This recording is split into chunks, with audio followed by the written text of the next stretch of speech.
Hello friends, स्वागत आहे तुमचे पुन्हा एकदा एका नवीन व्हिडिओमध्ये. तर तुमच्या सुद्धा ब्लाउजला हा प्रॉब्लेम होतो का? जो की बघा, आता इथे हा कटोरी ब्लाउज आहे. तर कटोरी ब्लाउज मध्ये हा जास्तीत जास्त प्रॉब्लेम होतो. इथे काय होते, असं इथं रिंकल्स तयार होतात या प्रकारे, आर्मोल मध्ये सुद्धा आणि या राऊंड मध्ये सुद्धा आपल्या कटोरीच्या. तर इथे का कपडा जमा होतो ते आपण आज बघणार आहे आणि याच्यावर काय उपाय केल्याने म्हणजे काय कटिंग मध्ये आपल्याला बदल करायचा, जेणेकरून आपले ब्लाउजला अजिबात रिंकल्स येणार नाही. तर इथे बघा, आता हा मी पेपर पॅटर्न तयार केलेला आहे. तर याचा व्हिडिओ मी तुमच्यासोबत शेअर केलेला आहे. तर पेपर पॅटर्न कसे तयार करायचे आहे ते. तर आता काय करायचं आहे आपल्याला, इथे या भागाला आणि या भागालाच रिंकल्स तयार होतात. तर आपल्याला इथे काय करायचं आहे, 1.5 इंचावर खाली मार्किंग करायचं आहे बघा. आर्मोलच्या बरोबर एकदम मधोमध सेंटर मधून 1.5 इंचावर इथे मार्किंग करायचं आहे आणि दोन्ही बाजूने इथे पाव इंचावर म्हणजे असा एक अर्धा इंचाचा टक्स द्यायचा आहे. आणि या भागाला सुद्धा इथे अशा प्रकारे अर्धा इंचाचा टक्स द्यायचा आहे. आता इथे मधातून मी सेंटर मधून कट केला आहे. आता याच्यातला एक भाग कट केला आहे आणि एक भाग काय करायचा आपल्याला तसाच राहू द्यायचा आहे आणि हा दुसरा भाग उचलून आपल्याला त्याच्यावर ठेवायचा आहे या प्रकारे. तर इथे जो अर्धा इंचाचा टक्स आहे आपला, तो इथे बंद होणार आहे. तर इथे मी हा फॅब्रिक ग्लू घेतला आहे आणि याच्यावर अशा प्रकारे इथे बघा चिटकवून घेतला आहे. तर आता जी खालची बाजू आहे आपल्याला तिथे सुद्धा असंच करायचं आहे. जो कटोरीचा राऊंड आहे तो, तर इथे सुद्धा आपल्याला असंच क्रॉस मध्ये कट करून घ्यायचं आहे आणि एक तिरकस भाग आपल्याला असं जोडून घ्यायचा आहे. तर याने काय होणार, आपल्या या साईडने सुद्धा आपल्याला अर्धा ते पाऊण इंचाचा अर्धा म्हणजे पाव इंचाचा टक्स जरी झाला तरी चालेल आपल्याला, कमी. पण इथे हे टक्स देणं खूप जरुरी आहे.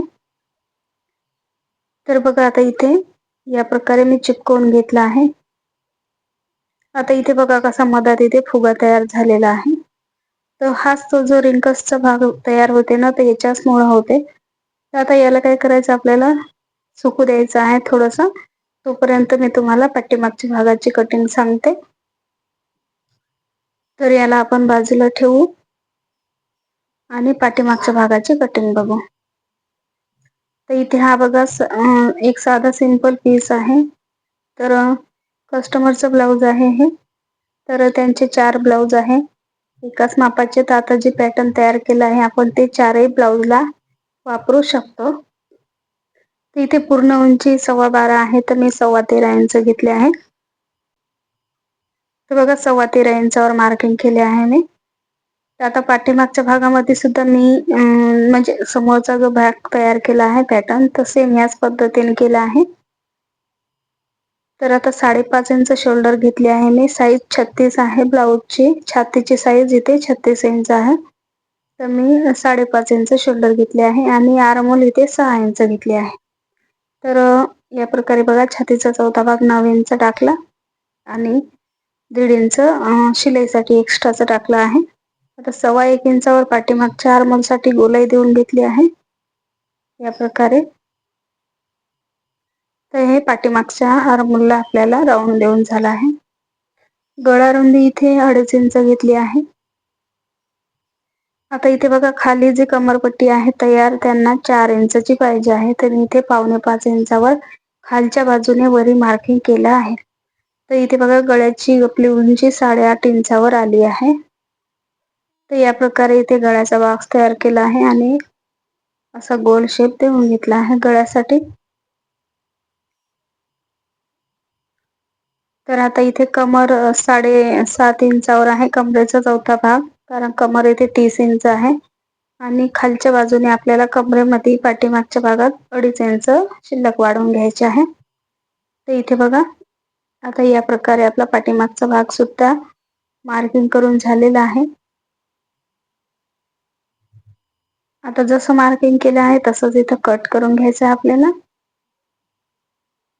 बिलकुल आपल्याला मार्किंग वरच कट करायचं आहे, कमी पण नाही आणि जास्त पण नाही. कारण एक लाईनचा सुद्धा आपल्याला याच्यामध्ये फरक पडतो.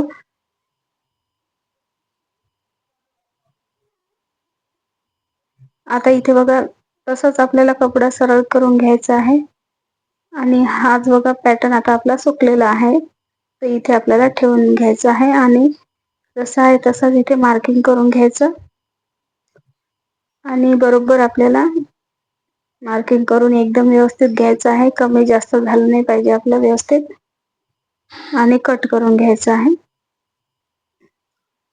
तुम्ही या प्रकारे एक वेळ नक्की ब्लाऊज कटिंग करून बघा. खूप चांगला फायदा होणार आहे.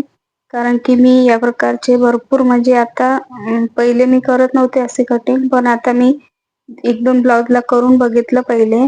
तर ते खूप छान ब्लाऊज फिटिंग बसली आहे. तर मी आता सर्व ब्लाऊजला जे कटोरीचे ब्लाऊज आहेत, तर सर्व ब्लाऊजला मी अशाच प्रकारे कटिंग करते. तर फिटिंग एकदम छान येते आणि अजिबात रिंकल्स तयार होत नाहीत. आणि समोरच्या आर्मला आपण जे खाली अर्धा इंच शेप देत असतो, त्याच्यामुळे आपल्या समोरच्या आर्मोलची जी गोलाई आहे ती जास्त होते. त्यामुळे सुद्धा आपल्या इथे लूज पडते आणि रिंकल्स तयार होतात. तर याने काय होणार आहे, एकदम बरोबर ब्लाऊज बसणार आहे. तर आता बाहीची कटिंग बघणार आहे आपण इथे. तर या प्रकारे आपल्याला कपडा फोल्ड करून घ्यायचा आहे. तर हा 4 भागामध्ये मी फोल्ड केला आहे बघा. बाहीची घडी टाकली आहे. तर बाहीची घडी मी इथे 9 इंच घेतली आहे. तर मी प्रत्येक व्हिडिओमध्ये तुम्हाला हेच सांगते की मी बाहीची घडी छातीचा 4था भागच वापरत असते. आता बाहीची लांबी इथे 8.5 इंच आहे. 8 इंच आहे बाहीची लांबी. तर साधा ब्लाऊज आहे तर समोरून 1 इंचावर मार्किंग केलं आहे फोल्डिंगसाठी आणि तिथून पुढे आपल्याला 8.5 इंचावर मार्किंग केलं आहे. तर इथे 8 इंचाची बाही तयार होणार आहे या प्रकारे. तर कॅप हाईट मी इथे 3 इंचावर घेतली आहे कारण की बाहीची लांबी 8 इंच आहे. तर या प्रकारे आता बाहीचा शेप देऊन घेतला आहे बघा. आता दंड घेर आपला इथे 5.25 इंच आहे आणि 1.5 इंच आपण पूर्ण ब्लाऊज मध्ये जेवढं पण शिलाईसाठी घेतलं आहे तेवढंच इथे घ्यायचं आहे. जर कमी जास्त घ्याल तर इथे फिटिंग मध्ये आपली जी लाईन आहे फिटिंगची ती एकसारखी नाही येणार. तिथे बघा आता 1 इंच मी पट्टी फोल्ड करण्यासाठी घेतली होती वाढवून, तर तिथे अशा प्रकारे क्रॉस मध्ये मार्किंग केलं आहे. त्याने काय होणार, आपल्याला पट्टी फोल्ड करायला सोपं जाईल. तर या प्रकारे मी इथे कट केला आहे. आता 2 भाग आपल्याला ओढून घ्यायचे आहेत मागे असे अर्धा ते पाऊण इंचावर आणि या प्रकारे समोरच्या भागाला शेप द्यायचा आहे. तर ही पद्धत मी युट्यूबवरच बघितली होती एका व्हिडिओमध्ये. तर आता मी प्रत्येक बाहीला अशाच प्रकारे शेप देते. खूप छान शेप बसतो याने. अजिबात समोरच्या भागाला रिंकल्स तयार होत नाहीत आणि आपल्याला समजत नाही की किती घ्यायला पाहिजे अंतर कोणत्या भागासाठी. तर हे एकदम परफेक्ट माप आहे. आपल्याला अर्धा पाऊण इंच मागे ओढून घ्यायचा एक भाग आणि जो काही साईडला शिल्लक कपडा तयार होईल तो इथे कट करून घ्यायचा. आता असं तिरकस मध्ये आपल्याला कटोरी ठेवून घ्यायची आहे या प्रकारे आणि मार्किंग करून घ्यायचं आहे.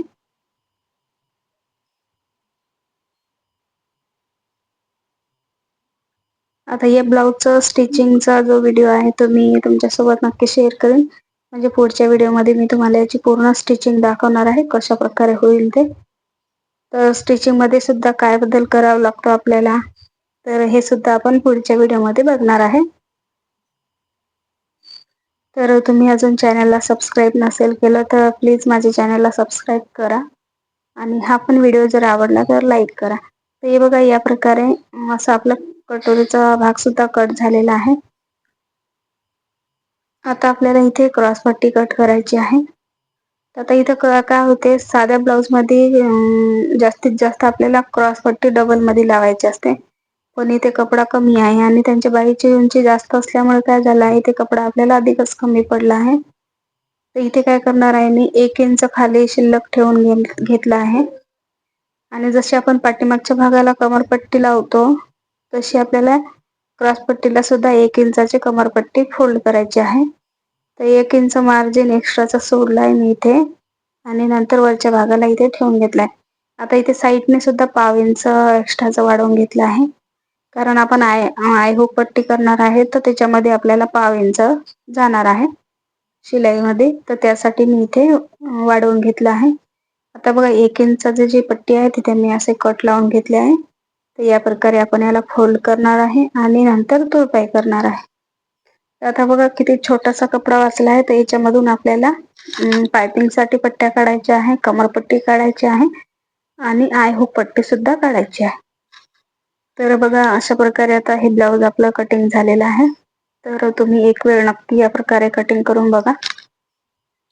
आणि आता हे जे पॅटर्न आहे ते आपण या मापाचं ब्लाऊज आहे समजा या कस्टमरचं, तर हे पॅटर्न आपण वापरू शकतो त्यांच्या ब्लाऊज कटिंगसाठी. तर या प्रकारे आता हा ब्लाऊज पूर्ण कटिंग झालेला आहे. तर भेटूया पुढच्या व्हिडिओमध्ये.